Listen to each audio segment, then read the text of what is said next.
দর্শক, আমরা জানি পৃথিবীর 4 ভাগের 3 ভাগ জল, 1 ভাগ স্থল। বিশাল এই জলরাশি বা সমুদ্রের নিচে লুকিয়ে থাকা এক অবিশ্বাস্য গভীর রহস্যের জগৎ, নাম মারিয়ানা ট্রেঞ্চ। এটি বিশ্বের সর্বোচ্চ একটি গভীরতম খাদই নয়, বরং এটি যেন আমাদের এই গ্রহের এক গোপন রহস্যময় স্থান, যেখানে কখনোই সূর্যের আলো পৌঁছায় না। এখানে পানির চাপ এত বেশি যে এখানে যদি একটি বাস নিয়ে যাওয়া যায়, তাহলে বাসটি পানির চাপে এতটা সংকুচিত হয়ে যাবে যে সেটি মানুষের হাতের মুঠোয় চলে আসবে। মারিয়ানা ট্রেঞ্চ পৃথিবীর সবচেয়ে বড় তথা গভীরতম খাদ।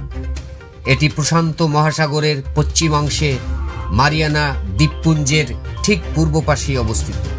এর গড় গভীরতা 1984 মিটার, যা প্রায় 35,876 ফুট। তার মানে পৃথিবীর সর্ববৃহৎ পর্বতশৃঙ্গ মাউন্ট এভারেস্টকে যদি উল্টো করা যায় এবং এই খাদে ফেলে দেওয়া যায়, তাহলে এই পর্বত পানির নিচে ডুবে গিয়ে তার উপরে আরো 2 কিলোমিটার জায়গা অবশিষ্ট থাকবে। বন্ধুরা, পৃথিবীর সবচেয়ে গভীরতম স্থান মারিয়ানা ট্রেঞ্চ সম্পর্কে জানতে আমার চ্যানেলটি সাবস্ক্রাইব করে বেল আইকনটি প্রেস করুন।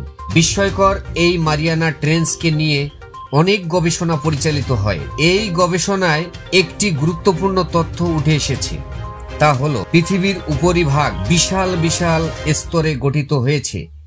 এগুলোকে বলে টেকটনিক প্লেট। প্রশান্ত মহাসাগরীয় টেকটনিক প্লেট প্রতি বছর ধীরে ধীরে ফিলিপাইন সাগরীয় প্লেটের নিচে আস্তে আস্তে করে ঢুকে যাচ্ছে বা চলমান অবস্থায় রয়েছে, আর এই প্রক্রিয়াটি এখনো চলছে।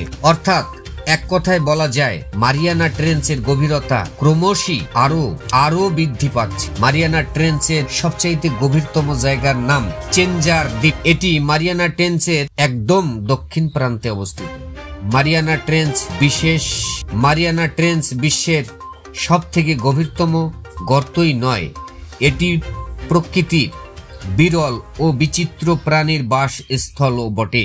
বিজ্ঞানীরা মনে করেন এখানে লুকিয়ে আছে এমন কিছু প্রাণী, উদ্ভিদ, কিছু রাসায়নিক ও জীবাশ্ম যা মনুষ্য চিকিৎসার ক্ষেত্রে বিশেষ গুরুত্বপূর্ণ।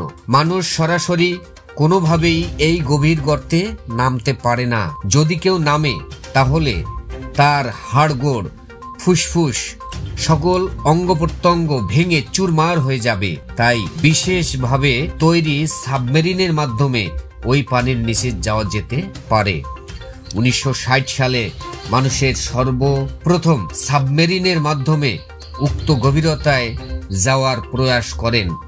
এই ঐতিহাসিক অভিযানে 2জন সাহসী মানব ছিলেন, ডন মার্ক ও জ্যাক পিয়াস। তাদের এই অভিযানে পানির গভীরতায় যেতে প্রায় 5 ঘন্টার মতো সময় লেগেছিল। সাবমেরিনটি যতই পানির নিচে যাচ্ছিল, তাতে প্রত্যেক ঘন্টায় প্রায় 16,000 পাউন্ড চাপ সৃষ্টি করছিল। সেই গভীরতায় গিয়ে তারা প্রায় 20 মিনিট অতিবাহিত করেছিল এবং সেখানে চিংড়ি মাছের সদৃশ, অর্থাৎ চিংড়ির সদৃশ কিছু প্রাণীর আবাসস্থল তারা দেখতে পেয়েছিলেন। ভয়ে কেউই এই স্থানে যাওয়ার সাহস করে না। 2012 সালে হলিউডের তারকা জেমস ক্যামেরুন এককভাবে সেখানে গিয়েছিলেন অভিযান চালিয়ে। তিনি ডিপি-সি নামক একটি সাবমেরিনে সেখানে পৌঁছেছিলেন।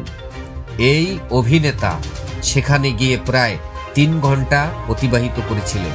এই অভিযান থেকে অনেক ভিডিও, ছবি ও ফর্মুলার আবিষ্কার হয়েছিল। 2020 সালে মার্কিন অভিযাত্রী ও তার সহধর্মিনী একই সাথে মিলিটিং ফ্যাক্টর নামক সাবমেরিনে করে তারা সেখানে পৌঁছেছিলেন। এই অভিযানে তারা কিছু অজানা প্রাণীর নমুনা সংগ্রহ করেছিলেন।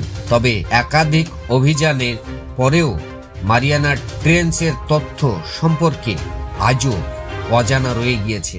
এটি বিশাল তথ্য ভাণ্ডার হয়ে আমাদের সামনে দণ্ডায়মান হয়ে আছে। অনেক অভিযান থেকে জানা যায় সেখানে বিভিন্ন রকম মাছ, উদ্ভিদ এবং হাঙ্গরের সন্ধান পাওয়া গিয়েছে। পানির এত গভীরে, যেখানে সূর্যের কোনো আলো পৌঁছায় না, সেখানে কিভাবে এই প্রাণীগুলো টিকে আছে আজও এটাই বিস্ময়কর, যা বিজ্ঞানীরাও আজ পর্যন্ত সন্ধান করতে সক্ষম হয়নি। দর্শক, এ ব্যাপারে আপনাদের মতামত কমেন্টে জানাবেন। ধন্যবাদ।